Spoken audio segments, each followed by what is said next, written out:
우리가 읽은 본문 말씀은 참 잘 아는 말씀이죠. 그리고 이 말씀에 연관된 찬양도 있죠. 아까 불렀는데 기억나세요? 감사하신 하나님, 에베네셀 하나님. 눈치 있으면 같이 따라 부르셔도 좋고요. 살아계신 하나님, 에베네셀 하나님, 여기까지 인도하셨네. 감사하신 하나님, 여기까지 인도하셨네. 살아계신 하나님, 살아계신 하나님, 감사하신 하나님, 에베네셀 하나님,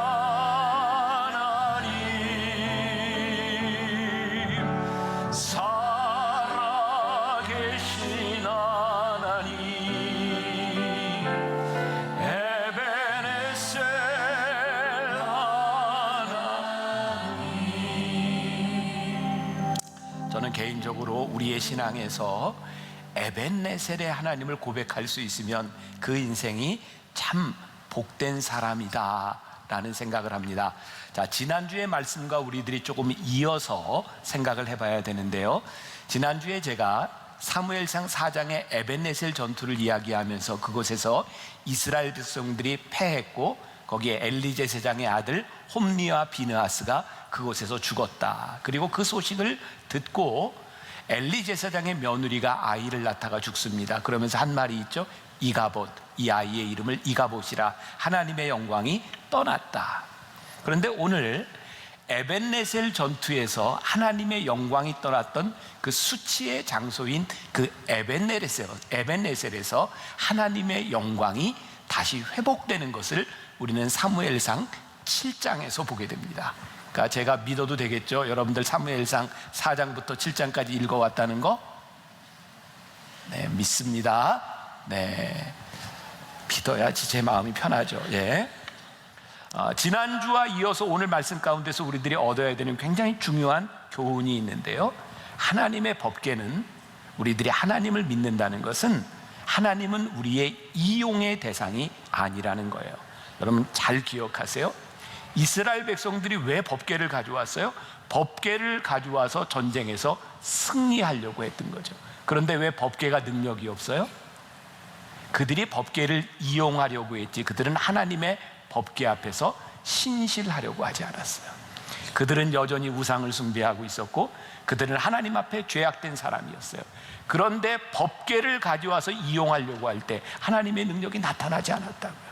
여러분, 우리는 우리의 인생의 문제들을 가지고 하나님 앞에 기도합니다. 우리는 어려울 때 작정 기도를 하기도 하죠. 하나님, 저 도와주세요. 그런데요, 그런 우리의 모습 가운데 하나님을 이용하려고 하는 모습이 있는지 몰라요. 하나님 앞에 우리의 믿음이 신실하게, 우리의 죄가 하나님 앞에서 회개되지 않은 우리의 기도는, 하나님을 이용하려고 하는 그 기도는 하나님의 영광이 떠나간 수치스러운 일이 될 수 있어요. 우리는 교회에 와서 금식하고 기도하지만 하나님의 능력이 나타나지 않는 거예요. 7장으로 넘어와서 이 에벤네셀 전투에서 이스라엘 백성이 승리하게 된 중요한 이유가 나타나고 있어요. 성경을 보세요. 사무엘상 7장 3절과 4절 말씀. 자, 우리 같이 한 목소리로 봉독하겠습니다. 시작. 사무엘이 이스라엘 온 족속에게 말하여 이르되, 만일 너희가 전심으로 여호와께 돌아오려거든 이방 신들과 아스다롯을 너희 중에서 제거하고 너희 마음을 여호와께로 향하여 그만을 섬기라. 그리하면 너희를 블레셋 사람의 손에서 건져내시리라. 이에 이스라엘 자손이 바알들과 아스다롯을 제거하고 여호와만 섬기니라. 자, 사무엘상 4장의 에벤네셀 전투와 사무엘상 7장의 에벤네셀 전투의 다른 점이 무엇인가요? 그들은 회개하지 않았고 법궤를 가지고 싸웠으나 졌어요.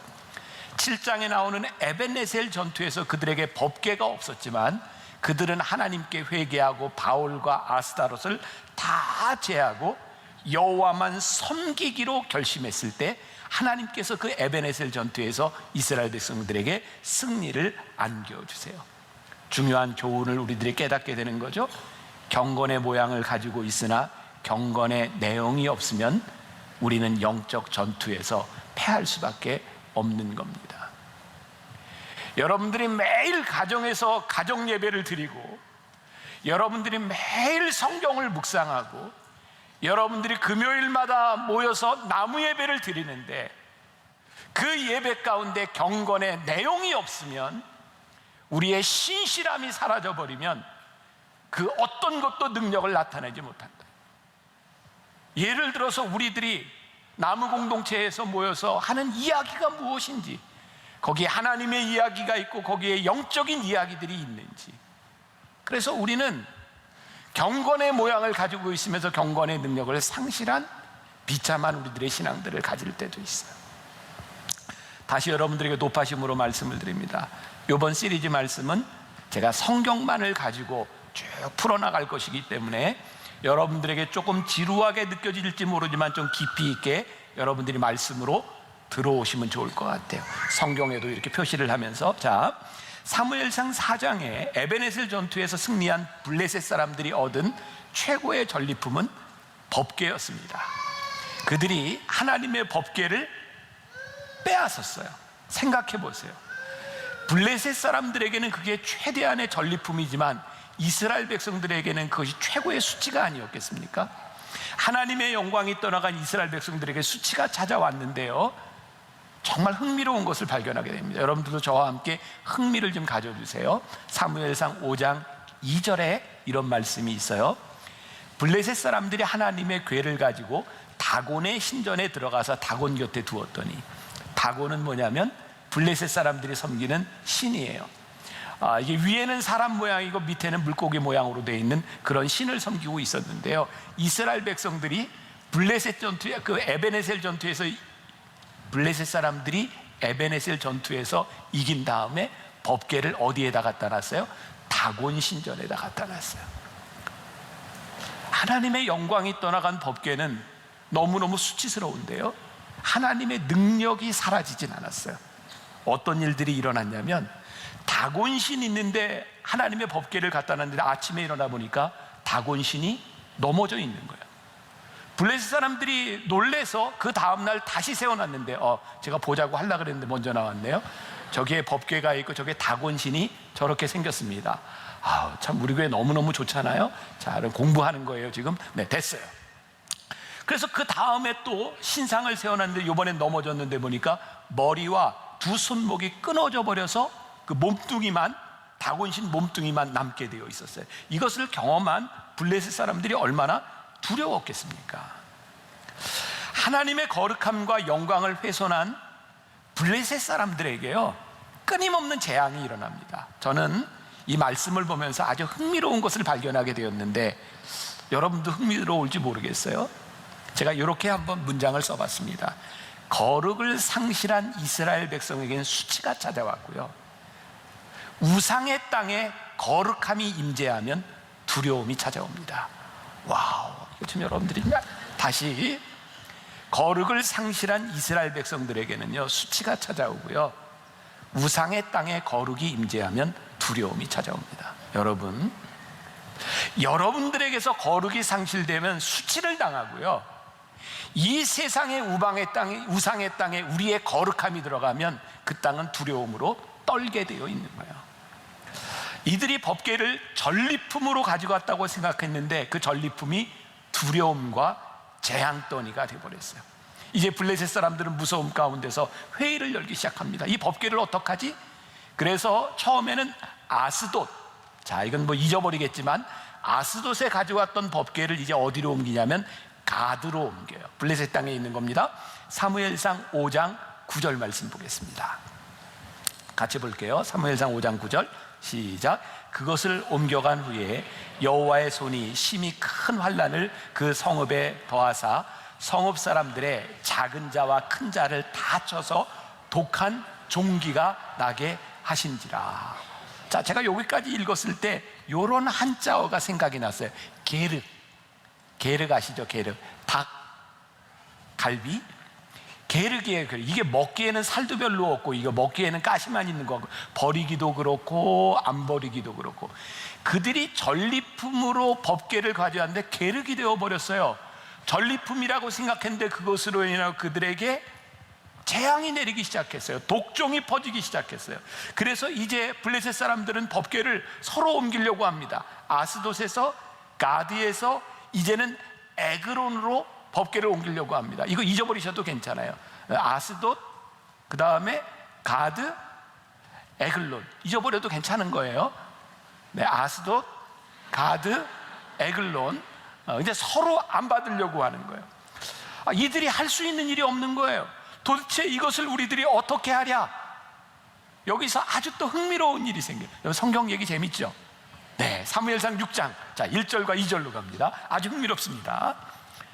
같이 봅니다. 시작. 여호와의 궤가 블레셋 사람들의 지방에 있은 지 7달이라 블레셋 사람들이 제사장들과 복술자들을 불러서 이르되 우리가 여호와의 궤를 어떻게 할까? 그것을 어떻게 그 있던 곳으로 보낼 것인가? 우리에게 가르치라.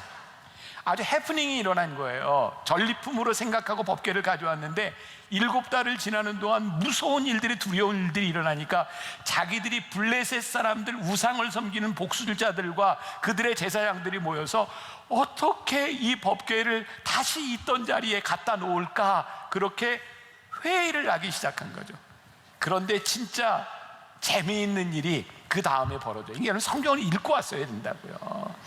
사무엘상 6장 이후에 보니까 그들이 이 법궤를 갖다 놓기 위해서 그들의 언어가 아니라, 그들의 종교적인 형식이 아니라 바로 이스라엘 백성들이 가지고 있었던 종교의식을 따라 우리들이 속건제를 드려야 되지 않겠냐라고 이야기를 합니다. 속건제라고 하는 것은 영어로 guilt offering이라고 하는 거예요.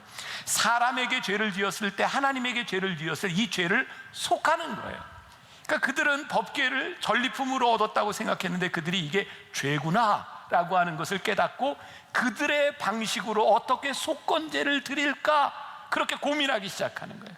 그래서 사무엘상 6장 5절에 가서 보면 그들의 방식대로 속건제물을 어떻게 드리냐면 독한 종기의 형상과 그리고 땅을 해롭게 하는 쥐의 형상을 금으로 만들어서 그들이 이렇게 표현합니다. 이스라엘의 신께 영광을 돌리라.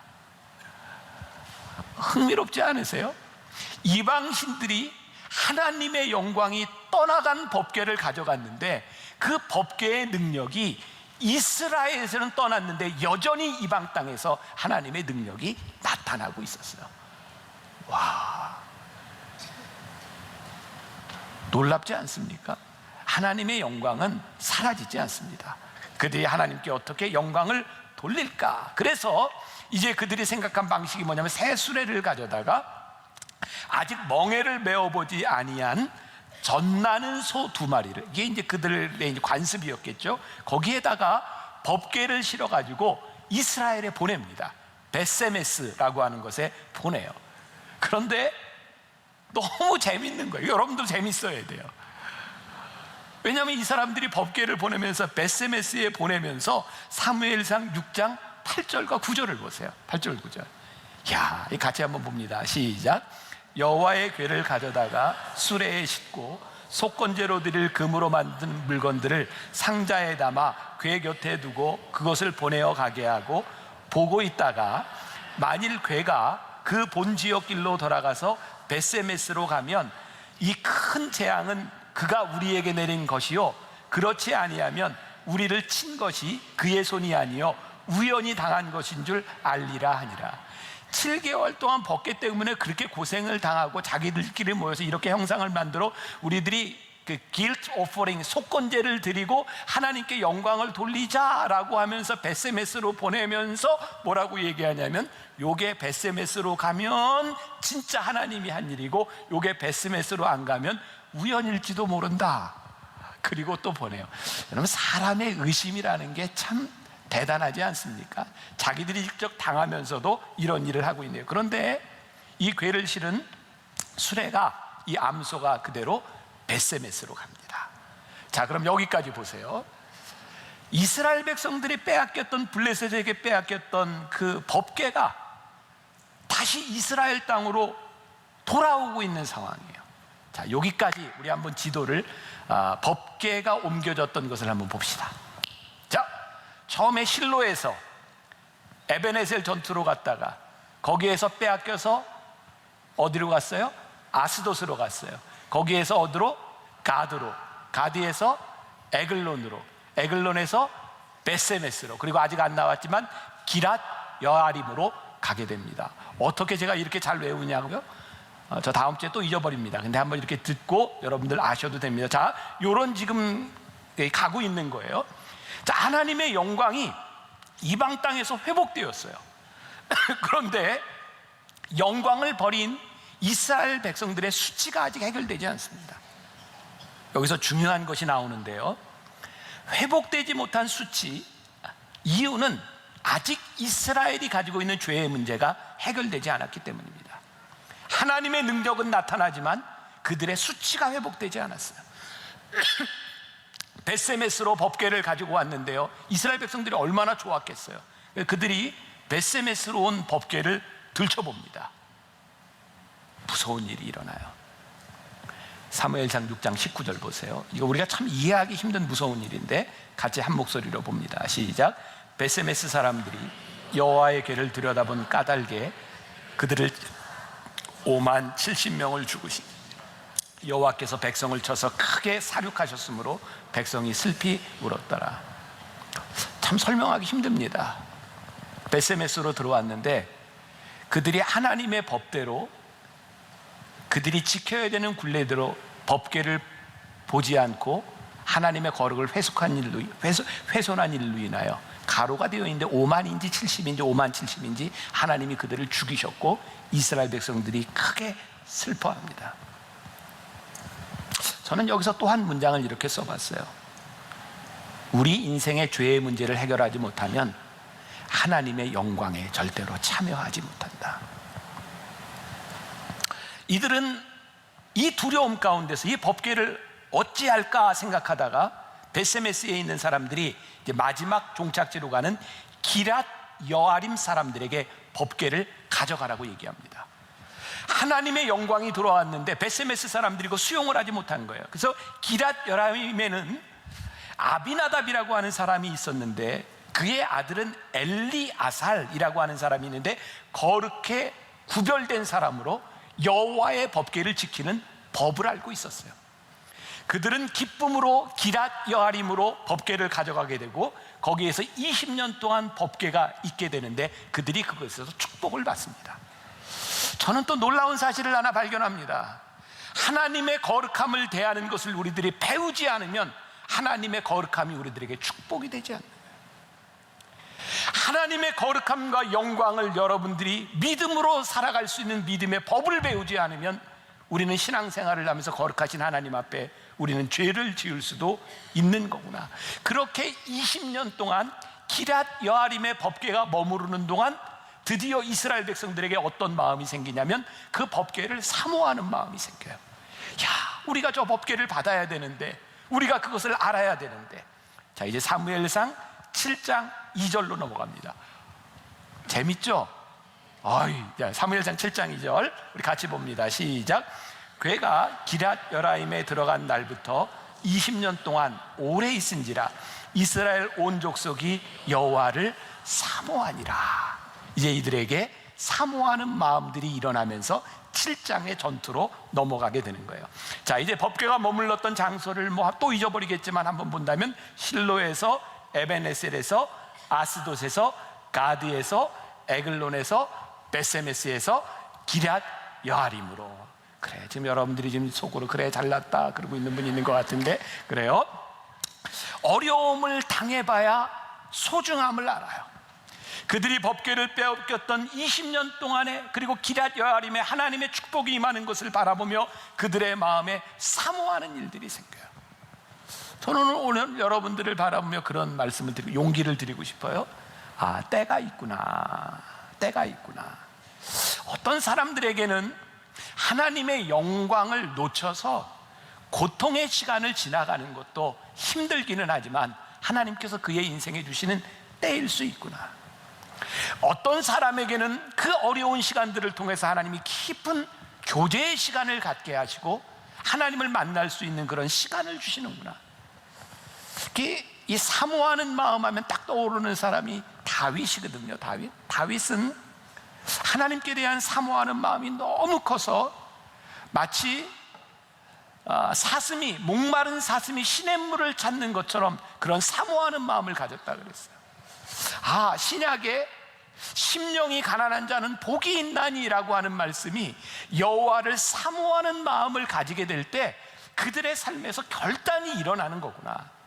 이제 사무엘상 7장 5절과 6절에서 이스라엘 백성들에게 이렇게 이야기합니다. 자, 같이 봅니다.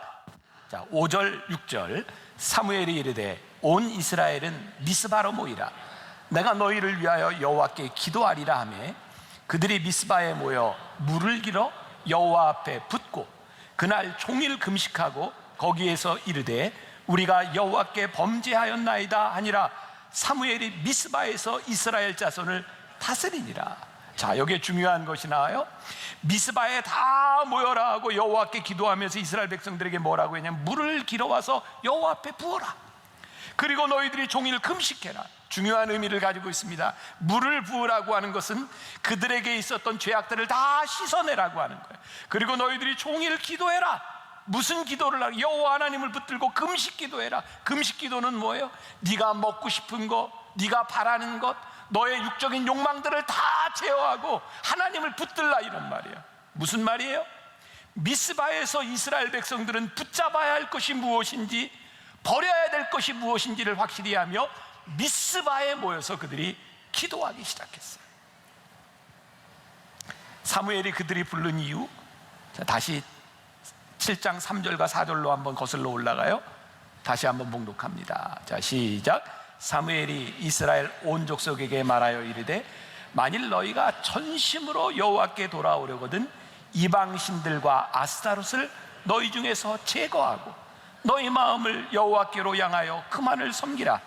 그리하면 너희를 블레셋 사람의 손에서 건져내시리라. 이에 이스라엘 자손이 바알들과 아스타롯을 제거하고 여호와만 섬기니라.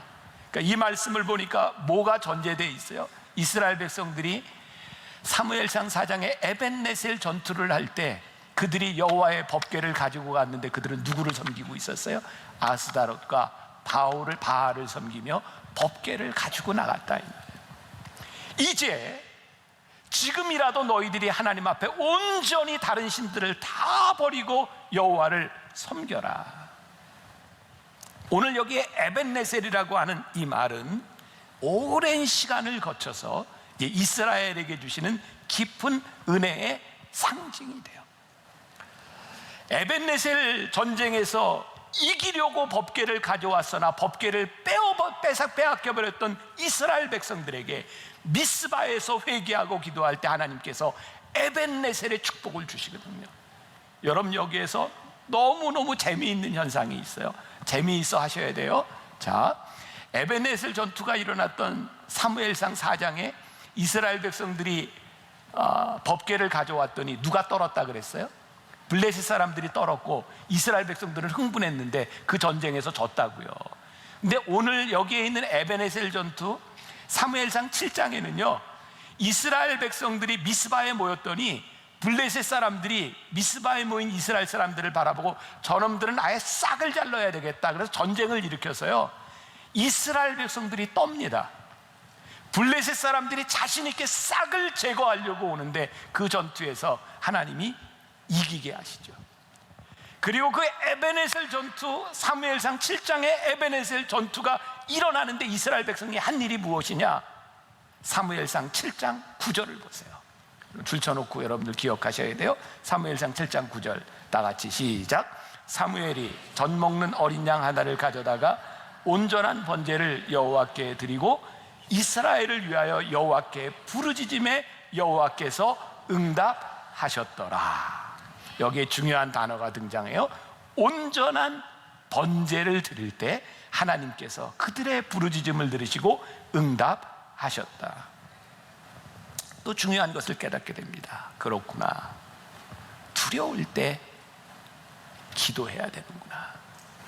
두려울 때 온전한 우리의 제사가 필요한 거구나. 온전한 제사는 하나님 앞에 온전한 회개가 전제되지 않으면 온전한 제사가 되지 못하는구나. 우리의 경건의 모양이 아니라 경건의 내용이 살아있기 위해서 우리들이 하나님 앞에 온전한 회개의 역사가 일어나는 것. 눈에 보이는 법궤가 능력이 아니라 제사를 드리는 행위가 능력이 아니라 그것이 어떤 법이고 어떤 것이고 어떤 마음이고 어떤 행위로 우리들이 하나님 앞에 예배 드리느냐, 그것이 우리들에게 중요하다는 것을 오늘 에벤네셀에서 보여주세요. 오늘 본문으로 다시 돌아갑니다. 사무엘상 7장 12절. 이런 정도는 여러분들이 외우고 살아가면 신앙생활에 아주 편하지 않겠습니까? 나무 공동체에 어디 가서도 좀 아는 척하면서 우리 사무엘상 7장 12절 봅시다. 에벤네셀, 있어 보이잖아요. 자, 사무엘상 7장 12절 같이 봅니다. 시작. 사무엘이 돌을 취하여 미스바와 센 사이에 세워 이르되 여호와께서 여기까지 우리를 도우셨다 하고 그 이름을 에벤네셀이라 하니라. 거기에 돌을 세웠다 그랬어요. 기념비를 세운 거예요. 이스라엘 백성들의 참 잘하는 일 중에 하나는 그들은 기념비를 세웠다는 거예요. 야, 하나님이 우리를 여기까지 인도하셨어. 그리고 기념비를 세워요. 제가 오늘 여러분들에게 그런 신앙적인 이렇게 도전을 좀 드리고 싶어요.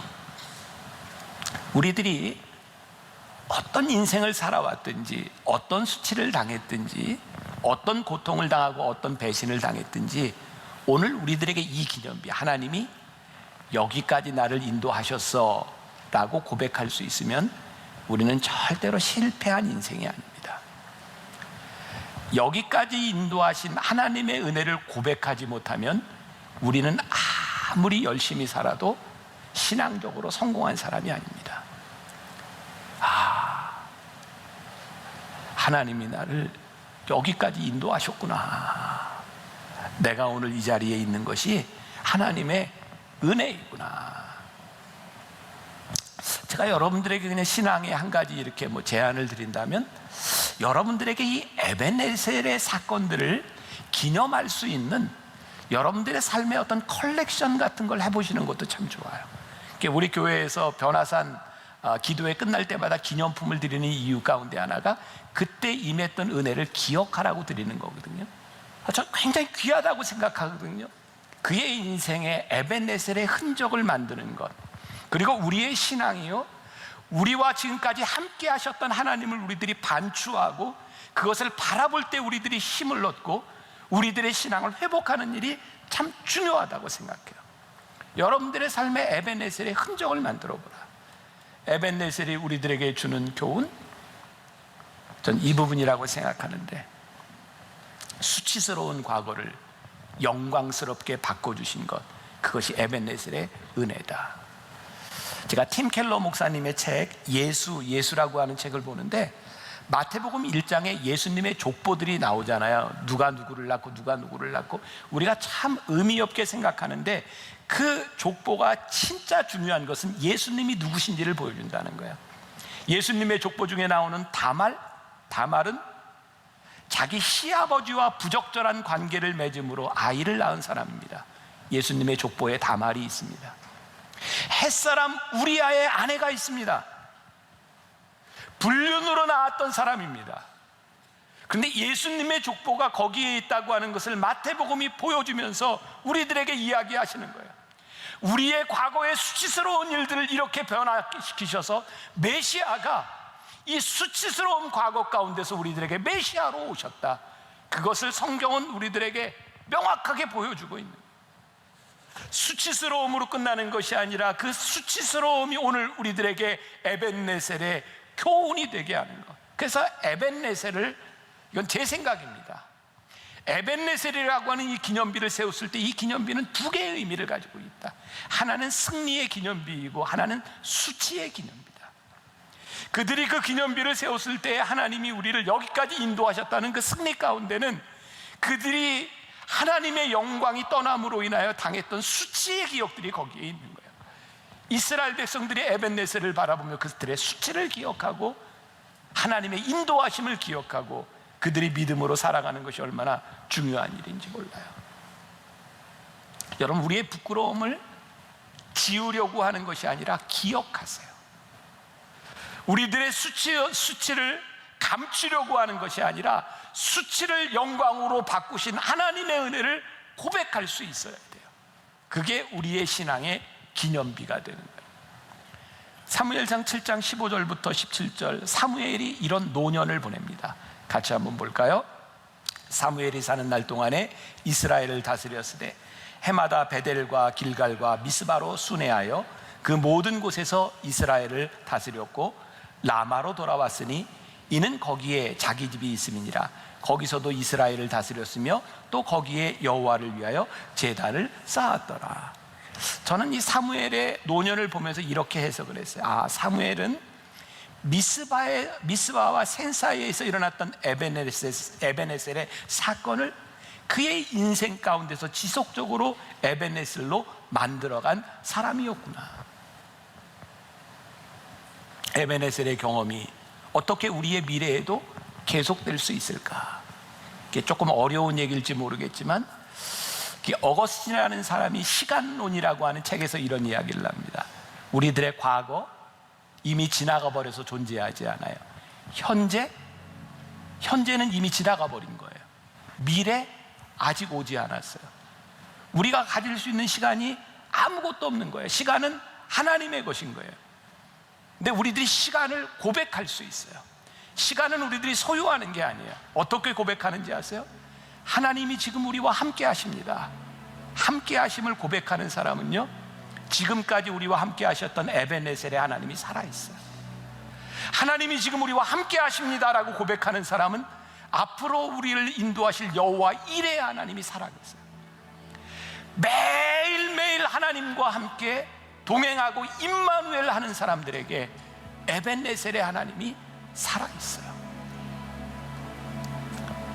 과거의 수치를 영광으로 바꾸신 에벤에셀의 이야기가, 이 에벤에셀의 기념비가 여러분들의 인생에 세워질 수 있기를 주님의 이름으로 간절히 축원합니다.